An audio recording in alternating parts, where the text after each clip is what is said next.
আজকে আমরা বানাবো চিকেন কারি। প্রথমে কড়াইতে পরিমাণ মতো তেল দিলাম। আমি আগে থেকেই সুন্দর করে আলু কাটিয়ে নুন মাখিয়ে রেখেছিলাম, সেগুলো একটা একটা করে তেলের মধ্যে ছাড়লাম এবং সামান্য হলুদ গুঁড়ো মিশিয়ে লাল করে ভাজলাম। আপনারা আপনাদের হিসাব মতন ভাজবেন। আমি লাল করে ভেজে একটা একটা করে থালায় উঠালাম। তারপর পেঁয়াজ কুচিটা তেলের মধ্যে দিয়ে দিলাম। আমি পেঁয়াজটা প্রচণ্ড ব্যারিস্টার মতনই ভাজলাম, পুরো কড়কড়া করে। তারপর পেঁয়াজটা তুলে নিলাম। তারপরে আমি তার মধ্যে রসুন এবং কাঁচা লঙ্কা গোটা গোটা ঢেলে দিলাম। কাঁচা লঙ্কাগুলো হালকা ভাজা হয়ে গেছে, আগে তুলে রাখলাম, না তো পুড়ে যাবে।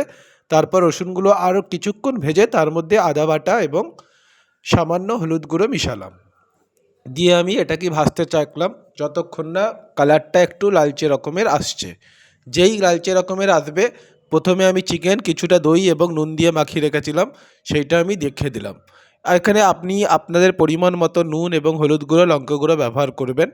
এবং যখন একটু ভাজা হয়ে যাবে তখন আমি তার মধ্যে লঙ্কা গুঁড়ো দিলাম, খুবই অল্প, যেহেতু গরমকাল তাই লঙ্কা গুঁড়ো বেশি দিলাম না। ভাজা হয়ে গেলে তার ওপর আমি আলু এবং সেই যে কাঁচা লঙ্কাটা পড়েছিল আমি সেগুলো দিয়ে দিলাম এবং পেঁয়াজের বেরেস্তাটাও সব কিছু মিলিয়ে মিশিয়ে ভালো করে ফ্রাই করতে থাকলাম যতক্ষণ না তেল ছাড়ে।